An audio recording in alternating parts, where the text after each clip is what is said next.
Hello बच्चे, स्वागत है आपका हमारे चैनल पे। चलते हैं हम लोग अपने आगे के टॉपिक के पास।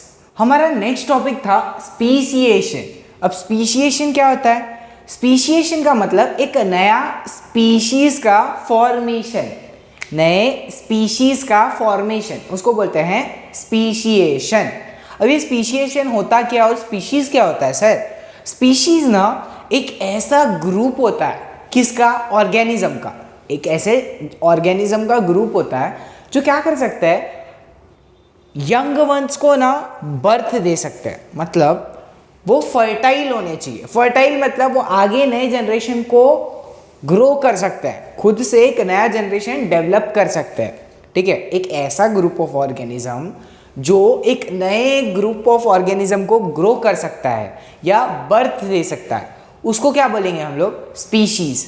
अब स्पीशीज जो एक होता है वो डिफरेंट होता है अलग स्पीशीज से। जैसे एक स्पीशीज है स्पीशीज नंबर 1 और एक स्पीशीज है स्पीशीज नंबर 2। दोनों में ना बहुत डिफरेंस होगा। चलिए हम लोग बेसिक से है ना एक एक करके स्टार्ट करते हैं। स्पीशिएशन मतलब स्पीशीज का फॉर्मेशन हम लोग ने पढ़ा, बट ये स्पीशीज होता क्या है? Species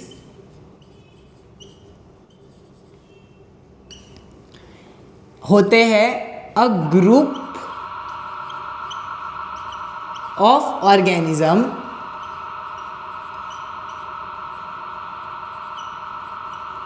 which can give rise to fertile young ones.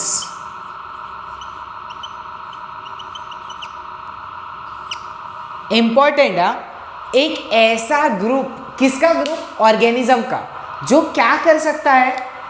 Can give rise to fertile young ones. Fertile मतलब जो आगे रिप्रोडक्शन कैरी फॉरवर्ड कर सकते हैं। एक ऐसा ग्रुप ऑफ ऑर्गेनिज्म जो एक नए ग्रुप ऑफ ऑर्गेनिज्म को जन्म दे सकता है, उसको क्या बोलते हैं? स्पीशीज। बट वो जो नया ग्रुप ऑफ ऑर्गेनिज्म आएगा, नया ग्रुप ऑफ ऑर्गेनिज्म जो बनेगा, उसमें क्या होना चाहिए? फर्टिलिटी होनी चाहिए, मतलब वो रिप्रोडक्शन करना चाहिए। जैसे लास्ट क्लास में हम लोगों ने पढ़ा था ना कि कुछ कुछ हाइब्रिड ऐसे होते हैं जो फर्टाइल नहीं होते। कुछ हाइब्रिड ऐसे होते हैं जो फर्टाइल नहीं होते। वो क्यों होता है? क्योंकि उनके अंदर ना कुछ प्रॉब्लम आ जाता है। इसकी वजह से ना उन लोग आगे नए जनरेशन को बर्थ नहीं दे सकते। ठीक है, तो स्पीशीज एक ऐसा ग्रुप होता है ऑर्गेनिज्म का जो क्या कर सकता है? एक नया ग्रुप बना सकता है, जिनके अंदर कैपेबिलिटी है। क्या करने की कैपेबिलिटी है? रिप्रोडक्शन करने की कैपेबिलिटी है। अब स्पीशीज, मैंने बोला ना एक स्पीशीज 1 है, एक स्पीशीज 2 है, तो मैं दोनों में डिफरेंस कैसे पता करूंगा? डिफरेंस होता है in the form of food. एक स्पीशीज दूसरे स्पीशीज से अलग हो सकती है in the form of food. क्या पता ये वेज खाना खाते हैं, मतलब हर्बीवोर्स है। क्या पता ये नॉन वेज खाना खाते हैं, मतलब ये कार्निवोर्स है। ऐसे टाइप पे डिफरेंस हो सकता है। सेकेंड चीज, ये वाले जो है, हो सकता है खुद से खाना बना ले स्पीशीज। जैसे प्लांट के स्पीशीज जो होते हैं वो खुद का खाना खुद बनाते हैं, या तो किसी और पे डिपेंडेंट हो सकते हैं। ठीक है, तो वो टाइप पे हम लोग फूड के हिसाब से क्लासीफाई कर सकते हैं। और हैबिट मतलब आदत, उनकी क्या आदत है। अब इनकी आदतें नहीं देखनी चाहिए, मतलब जीने का कैसे तरीका है, इनका जीने की आदत कैसी है। जैसे बहुत सारे जानवर ना सुबह के टाइम पे ना एक्टिव होते हैं बहुत, और रात के टाइम पे सोते रहते हैं। बल्कि कुछ ऐसी स्पीशीज, कुछ ऐसे प्रजातियां हैं जो क्या होती है, जो रात को ज़्यादा एक्टिव होती है और दिन में सोती रहती है। ठीक है, आउल सुना? आउल वो रात को ज़्यादा एक्टिव होता है और सुबह के टाइम पे सोता रहता है। तो वो उनकी आदत पे डिपेंड करता है। सेकेंड, उनकी ईटिंग हैबिट भी होती है। ईटिंग हैबिट मतलब जैसे कुछ कुछ स्पीशीज, कुछ कुछ प्रजाति पेड़ पे चढ़ के पेड़ का फ्रूट खाते हैं, कुछ कुछ जमीन पे जो घास उगी रहती है वो खाते हैं। सबका ना तरीका अलग है, तो वही बोलते हैं उसकी हैबिट, उसकी आदत अलग होती है। अलग अलग आदत के हिसाब से भी हम लोग दो अलग अलग स्पीशीज बना सकते हैं। Next point is habitat. Habitat मतलब रहने का जगह, कहाँ पे वो रहते हैं उस जगह को क्या बोलते हैं? हैबिटेट। जहाँ पे वो रहते हैं उस जगह को क्या बोलते हैं? हैबिटेट। जैसे बहुत सारे जानवर ना ठंडे इलाकों में रह सकते हैं, तो उनका हैबिटेट कैसा है, कोल्डर। कुछ कुछ जानवर ऐसे रहते हैं ना जो गर्म एनवायरनमेंट में भी रह सकते हैं, तो उनका हैबिटेट कैसा है, वार्मर। तो ऐसे अलग अलग हैबिटेट के हिसाब से भी अलग अलग स्पीशीज बन सकते हैं। और रिप्रोडक्टिव एबिलिटी मतलब रिप्रोडक्शन करने की क्षमता, उनकी क्षमता क्या है। क्षमता मतलब एक टाइम पे कितने बच्चे कर सकते हैं, और बच्चे अगर हो रहे तो क्या वो हेल्दी हैं, क्या वो हेल्दी नहीं है, वो आता है उनके रिप्रोडक्टिव एबिलिटी के अंदर। और ये क्या दिया है, पीरियड। ये जो रिप्रोडक्टिव एबिलिटी एंड पीरियड दिया है बुक में, मतलब रिप्रोडक्शन की एबिलिटी साथ में उसका पीरियड। पीरियड का मतलब होता है समय। कुछ कुछ जानवर ना ठंडी के मौसम में रिप्रोडक्शन करते हैं, कुछ कुछ जानवर गर्मी के मौसम में रिप्रोडक्शन करते हैं, कुछ कुछ जानवर बारिश के टाइम पे रिप्रोडक्शन करते हैं, और कुछ कुछ जानवर साल भर करते हैं। तो उनके रिप्रोडक्शन की एबिलिटी प्लस टाइम के ऊपर भी अलग अलग टाइप में क्लासीफाई किए जाते हैं जानवर, और वही क्लासिफिकेशन को हम लोग स्पीशीज का नाम देते हैं। तो इन शॉर्ट स्पीशीज क्या होती है, एक ग्रुप ऑफ ऑर्गेनिज्म जो क्या करती है, एक नए यंग वंस को बनाती है जो कैसे होने चाहिए, फर्टाइल। अब ये कौन कौन से पार्ट में हम लोग क्लासीफाई कर सकते हैं, एक है फूड, खाना, हैबिट, उनकी आदतें, हैबिटेट, रहने की जगह, रिप्रोडक्टिव एबिलिटी, रिप्रोडक्शन करने की क्षमता, और पीरियड मतलब कौन से समय पे हम लोग रिप्रोडक्शन करते हैं, उस हिसाब से हम लोग स्पीशीज को क्लासीफाई कर सकते हैं। अब ना लास्ट लाइन पे ना एक और चीज लिखा कि geographical and reproductive isolation can lead to speciation. मतलब जोग्राफिकल मतलब कहाँ पे वो रहते हैं, उनकी जोग्राफी क्या है, जोग्राफी मतलब लैंड का स्ट्रक्चर वगैरह, तो वो जोग्राफी होता है। और होता है रिप्रोडक्टिव आइसोलेशन मतलब अलग कर देना। तो या तो मैं जगह बदल दूँ उसकी जोग्राफी चेंज कर दूँ, या तो रिप्रोडक्टिव आइसोलेशन कर दूँ, मतलब उधर किसी को भी रिप्रोडक्शन नहीं करने दूँ। जैसे एक जानवर है, दूसरा जानवर है, ये एक ही ग्रुप के, एक ही स्पीशीज के, बट अगर मैं बहुत समय तक इन दोनों का रिप्रोडक्शन ना करूँ तो हो सकता है ये एक अलग स्पीशीज बना ले और ये एक अलग स्पीशीज बना ले। तो वही बोला है, geographical and reproductive isolation can lead to speciation. मतलब अगर मैं जोग्राफिकल आइसोलेशन कर दूँ, एक स्पीशीज है, दोनों समझो एक बंदर एक दूसरा बंदर, दोनों एक ही स्पीशीज के, मैं क्या करूँगा, ये बंदर को डाल दिया पहाड़ी वाले रीजन में, ये बंदर को डाल दिया जंगल वाले रीजन में। अब कुछ सालों के बाद मैं देखूंगा तो पहाड़ी वाले बंदर ने एक नया प्रजाति बना दिया रहेगा। क्यों? क्योंकि उधर का जगह अलग है, उधर का फूड अलग मिलेगा, उधर का हैबिटेट अलग है। तो क्यों? क्योंकि मैंने ज्योग्राफी चेंज कर दी। तो ज्योग्राफिकल आइसोलेशन की वजह से क्या हो गया, नए स्पीशीज का फॉर्मेशन हो गया। इसके लिए बोला है geographical isolation can lead to speciation. Second example reproductive isolation. मैंने बोला ना दो ऑर्गेनिज्म, वापस बंदर वाला एग्जाम्पल लेते हैं। मैंने क्या बोला, ये दो बंदर है एक ही स्पीशीज के, बट मैंने बहुत सालों तक ना इन दोनों को आपस में ना रिप्रोडक्शन नहीं करने दिया। ठीक है, इन दोनों को आपस में रिप्रोडक्शन नहीं करने दिया और इन दोनों को अलग अलग करके रख दिया। तो हो सकता है ये वाला जो बंदर है और ये वाला बंदर है, उन लोग एक नई स्पीशीज फॉर्म कर ले। ऐसा हमेशा होगा ये गारंटी नहीं है।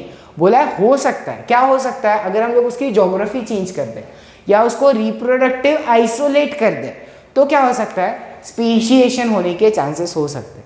स्पीशिएशन मतलब नए स्पीशीज का जन्म होना, फॉर्मेशन होना।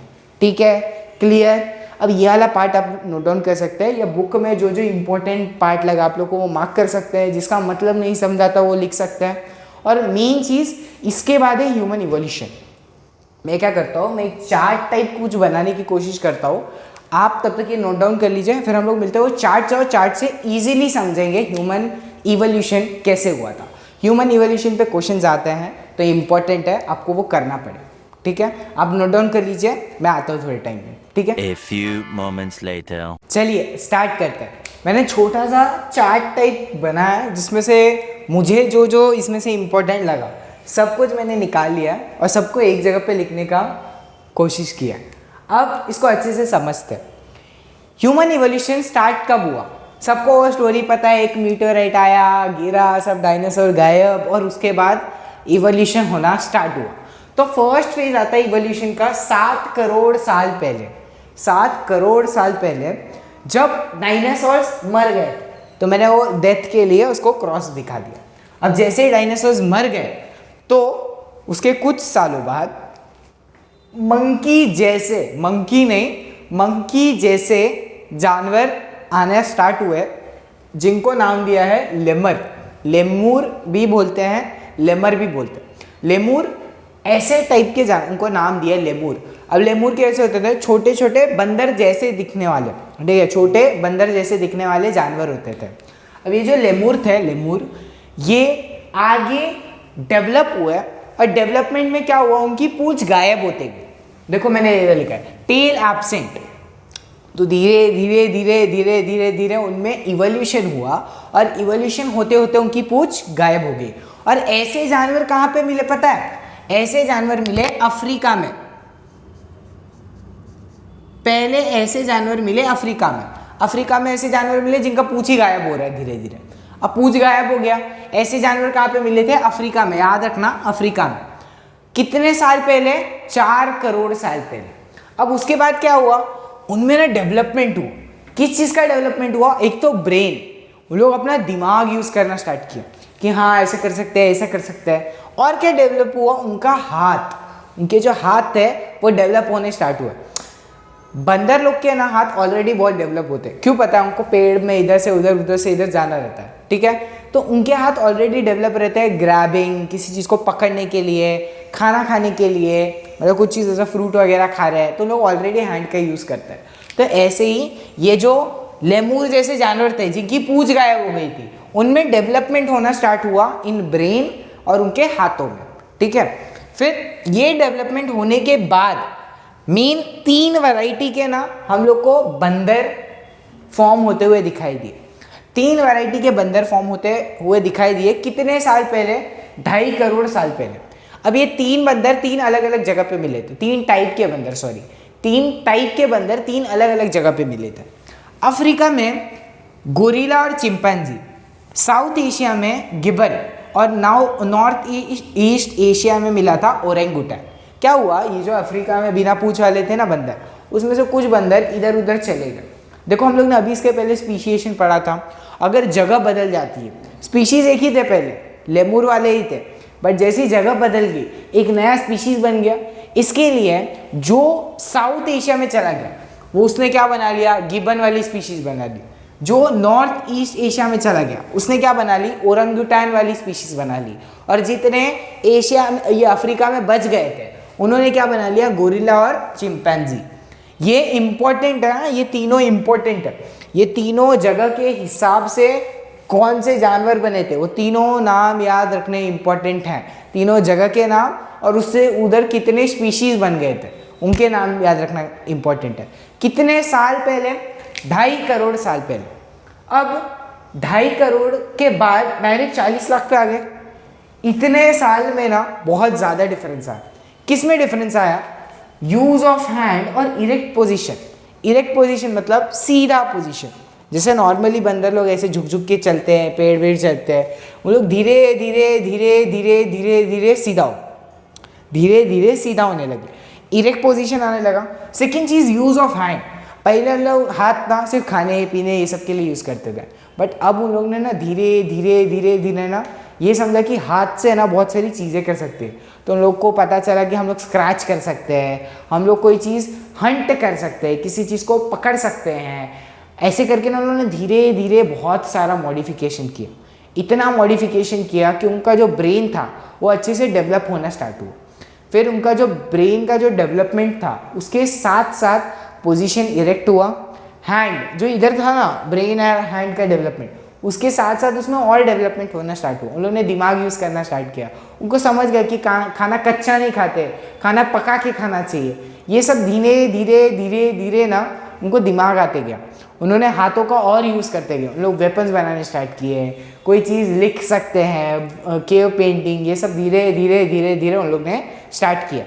अब direct first human like animal, पहला इंसान जैसे दिखने वाला जानवर ना रामापिथिकस था। वो कब दिखा था? 40 लाख ईयर्स अगो। कौन? रामापिथिकस। रामापिथिकस 40 लाख साल पहले दिखा था हम लोग को, और वो पहला इंसान जैसे दिखने वाला जानवर बन गया था। मतलब इतना डेवलपमेंट हो गया था कि वो इंसान जैसे दिखना स्टार्ट हो गया था। अब ये जो जानवर था इसमें और डेवलपमेंट हुआ, इवोल्यूशन हुआ, और इवोल्यूशन होने के बाद नेंडरथॉल ऐसे टाइप के इनको नाम दिया गया है, ये आपको नाम याद करना पड़ेगा। नेंडरथॉल फर्स्ट वाइस मैन क्यों? सच्ची बोलता था वो? नहीं, ऐसा नहीं। वाइस मैन क्यों? उसके अंदर ना ह्यूमन, एक नॉर्मल ह्यूमन जैसा अभी दिखता है, उसके सारे कैरेक्टर्स थे। सारे कैरेक्टर्स मतलब एकदम स्ट्रेट पोजीशन, ब्रेन का प्रॉपर डेवलपमेंट, हाथ का प्रॉपर डेवलपमेंट, ये सब उन लोग को एकदम प्रॉपरली दिखना स्टार्ट हो गया था। और ये कब दिखना स्टार्ट हुआ? 40,000 ईयर्स अगो। 40,000 ईयर्स अगो हम लोग को फर्स्ट वाइस मैन, जिसको हम लोग होमो सेपियंस बोलते हैं, वो देखने को मिला था नेंडरथॉल। ठीक है, इस पे क्वेश्चन आता है फर्स्ट वाइस मैन कौन था? तो नेंडरथॉल, ये याद रखना। एक और टेक्स्ट बुक में दिया है जिसको आप मार्क करना चाहे तो कर सकते हैं, जिसको बोला है क्रो मैग्नन करके एक नाम दिया है। वो 50,000 साल पहले आया था, तो वो भी चाहिए तो आप लोग टेक्स्ट बुक पे अभी मार्क कर सकते हैं। नेक्स्ट, नेंडरथॉल के बाद डायरेक्ट हम लोग आते हैं 10,000 ईयर्स अगो। इसमें सब डेवलपमेंट ही होते गया। हम लोग को पता चला कि हम लोग घर बना सकते हैं, एग्रीकल्चर कर सकते हैं, फायर का इन्वेंशन हुआ, सब इन्वेंशन होते होते हम लोग आज की डेट पे जब हमारे पास इतना ब्रेन है कि हम लोग ने ये ब्रेन को ना यूज़ करना सीख लिया है कि नहीं, हम लोग को स्टोर करके रखना चाहिए। हिस्ट्री बनाई हम लोग ने ताकि हम लोग पिछला हम लोग का सीख सकते हैं। और अब एकदम एडवांस लेवल पे हम लोग यहाँ तक पहुँच गए हैं कि हम लोग अपने पास्ट के बारे में सीखना चाह रहे हैं। और पास्ट की वजह से हम लोग को ये टॉपिक आया विच इज़ इवोल्यूशन, जो हमारे पास्ट में हम लोग आज इतने डेवलप्ड हैं कि 7 करोड़ साल पहले क्या हुआ था वो हम लोग बता सकते हैं। इतना डेवलपमेंट आ गया। तो धीरे धीरे ये डेवलपमेंट बहुत ईजीली गया है, इतना कुछ हार्ड नहीं है, बहुत सिंपल है। 7 करोड़ साल पहले डायनासोर्स गए। डायनासोर्स जाने के बाद बंदर जैसे जानवर आए जिनका नाम था लेमुर। अब लेमुर जो थे उसमें से कुछ लेमुर जो अफ्रीका में थे उनमें क्या डेवलपमेंट दिखाई दिया कि उनका पूंछ गायब हो गया। अब पूंछ गायब होने के बाद उनमें ना डेवलपमेंट हुआ, किसमें? ब्रेन्स में और हैंड में।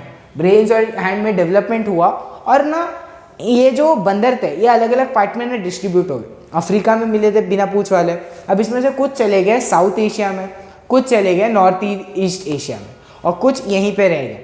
तो जितने अफ्रीका में ही रह गए थे वो बन गए गोरिल्ला और चिंपैंजी, जितने साउथ एशिया में चले गए वो बन गए गिबन, और जितने नॉर्थ ईस्ट एशिया में चले गए वो बन गए ओरंगुटान। अब ये 3 बनने के बाद क्या, ये कितने साल पहले बना था? पहले वो याद रख लो, 2.5 करोड़ साल पहले। अब इसके बाद ना डेवलपमेंट हुआ, किसमें? एक तो हैंड और ब्रेन, इसमें तो डेवलपमेंट हुआ ही, साथ में इनका पोजीशन इरेक्ट होने लगा। इरेक्ट मतलब सीधा होना स्टार्ट हुआ। अब धीरे धीरे इन लोग सीधा होंगे, और सीधा होते होते होते होते पहला सीधा इंसान जैसे दिखने वाला जानवर हाँ, लाइक एनिमल लिखा है, तो रामापिथेकस कितने साल पहले आया था? 40 लाख ईयर्स अगो।